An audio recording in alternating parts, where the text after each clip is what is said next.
अभी तक हमने देखा कि सिविल डिसोबीडियंस मूवमेंट में किन किन ग्रुप्स ने पार्टिसिपेट किया, ठीक है। अगला टॉपिक है the limits of civil disobedience. इस टॉपिक में हम देखेंगे कि किन किन ग्रुप ने इस मूवमेंट में पार्टिसिपेट नहीं किया, ठीक है, या फिर ठीक से नहीं किया बोल सकते हैं। तो पहला वैसा ग्रुप है untouchables.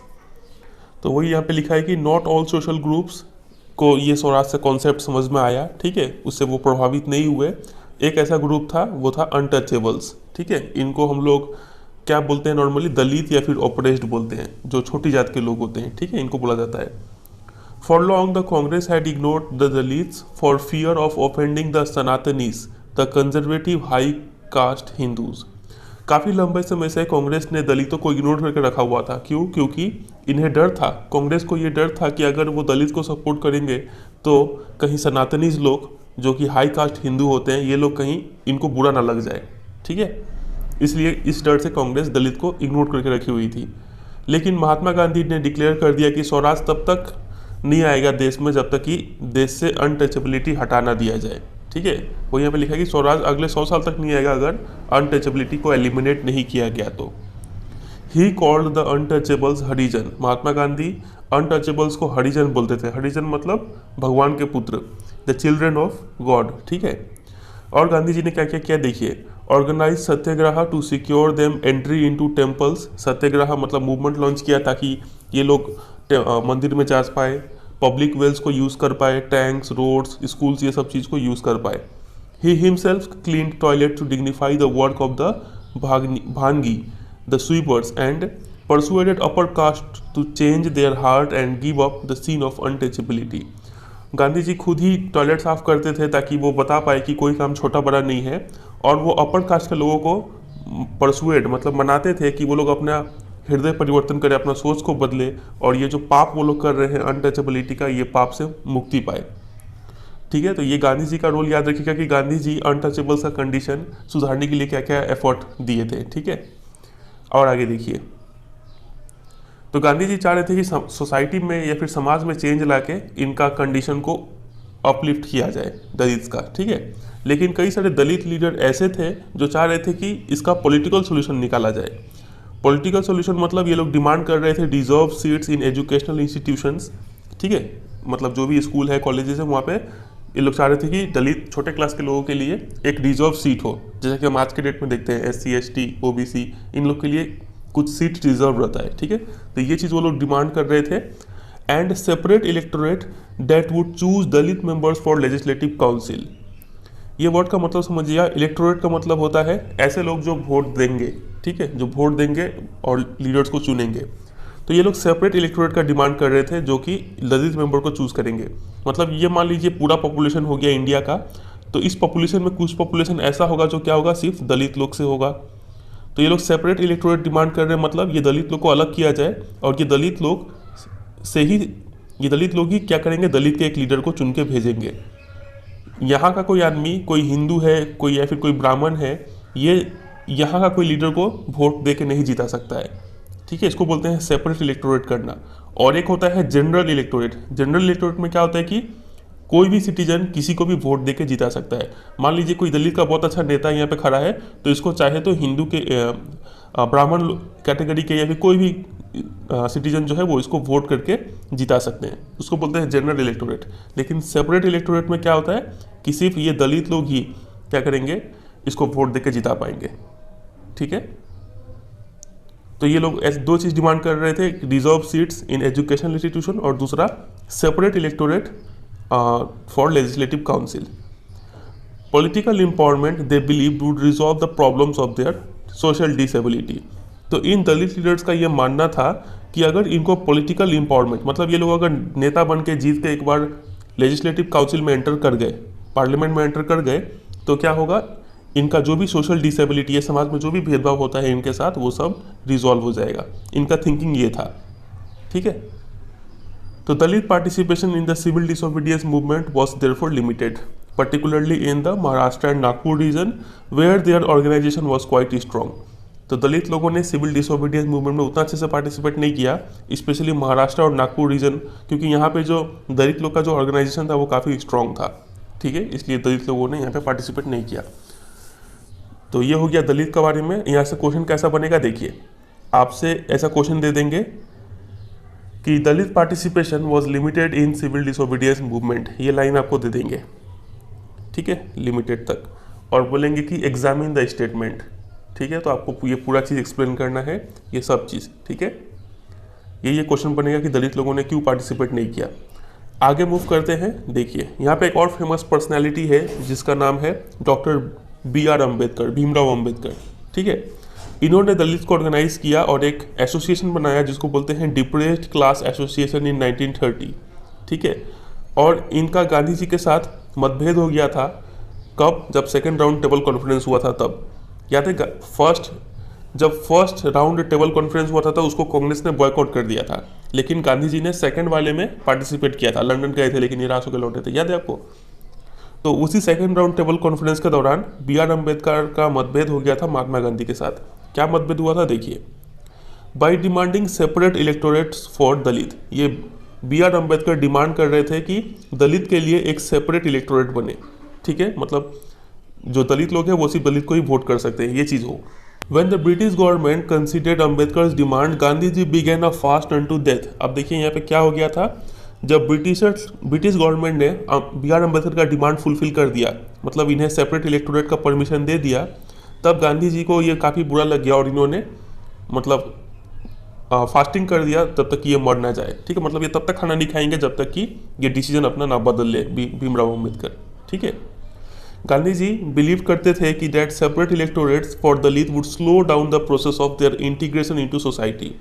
Gandhi ji long term के लिए सोच रहे थे, उनका मानना था कि अगर अभी हम लोग दलित को सेपरेट इलेक्टोरेट दे देते तो ये लोग सोसाइटी में जल्दी इंटीग्रेट नहीं हो पाएंगे। गांधी जी का मकसद क्या था कि दलित भी सोसाइटी में इंटीग्रेट हो जाए, मतलब ये लोग भी एक नॉर्मल सिटीजन की तरह बिहेव करें।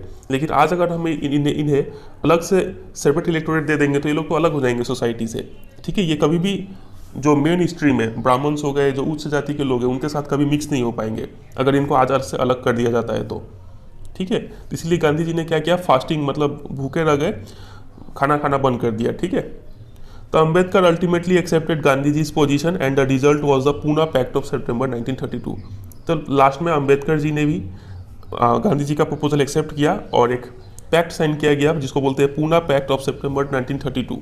इसमें क्या किया गया देखिए, it gave the depressed classes, जिसको हम लोग शेड्यूल कास्ट बोलते हैं, reserve seats in provincial and central legislative council, but they were to be voted by the general electorate. बात गहराई को समझिएगा यहाँ पे, ठीक है।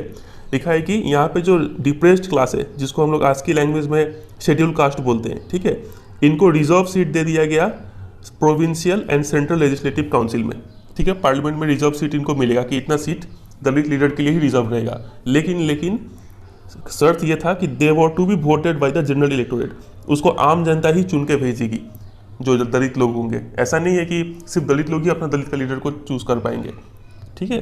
तो जनरल पब्लिक जो है वो चूज करके भेजेगी, ये डिसीजन निकला। तो कुछ कॉम्प्रोमाइज गांधी जी ने भी किया कि उनको रिजर्व सीट दिया, और कुछ कॉम्प्रोमाइज BR अम्बेडकर ने भी किया कि वो जनरल इलेक्टोरेट के लिए सहमति दे दिए, ठीक है। नहीं तो उनका डिमांड क्या था, उनको सेपरेट इलेक्टोरेट चाहिए था। तो दोनों तरफ से कॉम्प्रोमाइज़ हुआ और ये पूना पैक्ट साइन हुआ सितंबर 1932 में। तो इसके ऊपर क्वेश्चन आता है, ठीक है, कि main features of Poona pact पूछ लेंगे। तो याद रखिएगा ये सितंबर 1992 में पास हुआ था और ये इसमें प्रोविजंस दिए गए थे। चलिए, तो ये हमने देख लिया पूरा दलित का कहानी। क्वेश्चन कैसा बनेगा वो भी हमने देख लिया। अब देखते हैं एक और ग्रुप जिसने सिविल डिसोबीडियंस मूवमेंट में उतना अच्छे से पार्टिसिपेट नहीं किया, और वो ग्रुप है मुस्लिम्स का। Some of the Muslim political organizations in India were also lukewarm in their response to the civil disobedience movement. ये lukewarm मतलब उतना ज़्यादा नहीं। तो कुछ मुस्लिम पॉलिटिकल ऑर्गेनाइजेशन, एक फेमस जो मुस्लिम पॉलिटिकल ऑर्गेनाइजेशन थी जिन्होंने इंडिपेंडेंस में पार्टिसिपेट किया था, इंडिपेंडेंस स्ट्रगल में, वो थी मुस्लिम लीग, ठीक है। और इनके एक लीडर थे मोहम्मद अली जिन्ना, ये दो नाम याद रखिएगा, ठीक है। तो ये मुस्लिम पॉलिटिकल ऑर्गेनाइजेशंस उतना अच्छा से पार्टिसिपेट नहीं किए सिविल डिसोबीडियंस मूवमेंट में। ये लाइन बहुत इंपॉर्टेंट है, ये लाइन सीधा देके आपको बोलेंगे एग्जामिन कीजिए इस स्टेटमेंट को, एक्सप्लेन कीजिए इस स्टेटमेंट को, ठीक है। तो क्या क्या क्यों इन्होंने पार्टिसिपेट नहीं किया देखिए। After the decline of non cooperation Khilafat movement, a large section of Muslim felt alienated from the Congress, Hindu Muslim एक कब हुए थे, जब खिलाफत मूवमेंट चला था तब। लेकिन जब नॉन कोऑपरेशन खिलाफत मूवमेंट ख़त्म हो गया तब ज़्यादातर मुस्लिम क्या एलियनेटेड फील करने लगे, मतलब इनका लग रहा था कोई काम ही नहीं है कांग्रेस में, ऐसा ये लोग फील कर रहे थे, ठीक है, अलग महसूस कर रहे थे अपने आप को। फिर from the mid 1920s the Congress came to be more visibly associated with openly Hindu religious nationalist groups like the Hindu Mahasabha. तो मिड 1920s मतलब लगभग 1925 इस टाइम में जो कांग्रेस थी वो ज़्यादा से ज़्यादा किसके साथ जुड़ रही थी, Hindu religious nationalist group, Hindu group के साथ जुड़ रही थी, जैसे कि हिंदू महासभा। तो कांग्रेस जितना हिंदू के करीब आ रही थी उतना ही मुस्लिम कांग्रेस से दूर जा रही थी, ठीक है। और देखिए आगे क्या होता है, तो जैसे जैसे हिंदूज और मुस्लिम्स के बीच में का जो रिलेशन है वो खराब होते जा रहा था, वैसे वैसे दोनों ही कम्युनिटी, हिंदू और मुस्लिम दोनों ही कम्युनिटी के लोग क्या करते थे, जुलूस निकालते थे। और वो जुलूस कुछ मिलिटेंट फॉरवर्ड का हुआ करता था, मतलब ये जुलूस में ये लोग चाहते थे कि कुछ भी उल्टा सीधा हो और यहाँ पे मारपीट या फिर दंगा फसाद छिड़ जाए, ऐसा कुछ होता था, ठीक है। तो वही प्रोवोकिंग हिंदू मुस्लिम कम्युनल क्लासेस, ये जुलूस का नेचर ही होता था कि ये लोग प्रोवोक करते थे। मान लीजिए कोई हिंदू लोग जुलूस निकाले तो ये लोग मुस्लिम को प्रोवोक करते थे, या फिर मुस्लिम ने कोई जुलूस निकाला तो ये लोग हिंदू को प्रोवोक करते थे। कुछ इस नेचर का होता था कि हमेशा दोनों में कुछ झगड़ा हो जाए, ठीक है। And rights in various cities, और कई सारे दंगे फसाद हुए भी कई सारे सिटीज़ में, और हर एक राइट के साथ साथ जो डिस्टेंस था बिटवीन टू कम्युनिटीज़ वो और भी ज़्यादा बढ़ते जा रहा था, ठीक है। और देखिए फिर क्या होता है, फिर जो कांग्रेस है और एक मुस्लिम पॉलिटिकल ऑर्गेनाइजेशन जैसे कि मुस्लिम लीग है, इन दोनों ने एफर्ट लगाए 1927 में ताकि दोनों में क्या आ जाए, यूनिटी आ जाए, ठीक है। डिफरेंस कहाँ आ रहा था, डिफरेंस आ रहा था कि representation in the future assembly, आगे चल के पार्लियामेंट में कितने जो सीट है वो मुस्लिम के लिए होंगे, कितने सीट हिंदू के लिए होंगे, मेन सवाल ये आ रहा था, ठीक है। तो Mohammad Ali Jinnah, one of the leaders of the Muslim League, was willing to give up the demand of for separate electorate if Muslim were assured reserved seats in the Central Assembly and representation in proportion to population in the Muslim dominated provinces। तो इनका नाम जैसे कि हम बोले थे, ये एक फेमस लीडर थे मुस्लिम लीग के, मोहम्मद अली जिन्ना। तो ये भी पहले क्या कर रहे थे, सेपरेट इलेक्टोरेट का डिमांड कर रहे थे, लेकिन इन्होंने कहा कि हम ये डिमांड छोड़ देंगे, गिव अप कर देंगे, कब, जब ये अश्योरेंस दिया जाए कि मुस्लिम लोगों को जो सेंट्रल असेंबली है वहाँ पे रिजर्व सीट्स दिया जाएगा। मतलब जितने भी सीट है, मान लीजिए 100 सीट है, उसमें से कुछ सीट रिजर्व करना होगा मुस्लिम्स के लिए। मान लीजिए 30 सीट रिजर्व करते तो 30 सीट मुस्लिम कैंडिडेट ही आएगा वहाँ पे, ये चीज़ वो चाह रहे थे। And representation in the proportion to population in the Muslim dominated provinces, और जो मुस्लिम डोमिनेटेड प्रोविंसेस है जहाँ पे ज़्यादातर पॉपुलेशन मुस्लिम है वहाँ पे उसी हिसाब से जो सीट्स है वो रिजर्व किए जाए, ठीक है, ये उनका डिमांड था। लेकिन ये जो सारा नेगोशिएशंस था ये सब कंटिन्यू हो रहा था, लेकिन सारा जो भी यूनिटी लाने का जो मकसद था ये फेल हो गया जब ऑल पार्टी कॉन्फ्रेंस हुआ 1928 में। यहाँ पे MR जयकार बोल के एक इंसान थे हिंदू महासभा के, ये इन्होंने स्ट्रांगली अपोज कर दिया एफर्ट्स एट कॉम्प्रोमाइज़। ये बोल रहे कि हम कोई कॉम्प्रोमाइज़ नहीं करेंगे, कोई रिजर्व सीट नहीं देंगे। इसी के साथ ये सारा नेगोशिएशन खत्म हो गया। तो और क्या लिखा हुआ है देखिए, When the civil disobedience movement started, there was thus an atmosphere of suspicion and distrust between community। जब ये मूवमेंट स्टार्ट भी हुआ था तो कम्युनिटीज़ के बीच में शक था, ठीक है, विश्वास नहीं था। Alienated from the Congress, large section of Muslims could not respond to the call of united struggle। और मुस्लिम्स अपने आप को अलग महसूस कर रहे थे, ठीक है। तो जब कांग्रेस ने कॉल दिया सिविल डिसोबीडियंस मूवमेंट का तो ये लोग उतना बढ़ चढ़ के आगे नहीं आए। Many Muslim leaders and intellectuals expressed their concern about the status of Muslims as a minority within India. तो कई सारे जो मुस्लिम लीडर्स थे उनको डर था कि जो मुस्लिम्स है ये क्या बन जाएंगे, माइनॉरिटी बन जाएंगे इंडिया के अंदर में, ठीक है। उस समय तो इंडिया, पाकिस्तान, बांग्लादेश सब एक ही थे, सबको इंडिया बोला जाता था। दे fear that the culture and identity of minorities would be submerge under the domination of a Hindu majority. ये सोच रहे थे कि अगर ये कांग्रेस अपना मनमर्जी करता रहा तो ये हिंदू मेजोरिटी देश बन जाएगा और यहाँ पे जो माइनॉरिटीज़ है जैसे कि मुस्लिम हो गए, इनका जो कल्चर है वो आइडेंटिटी है वो सब खो देंगे ये लोग।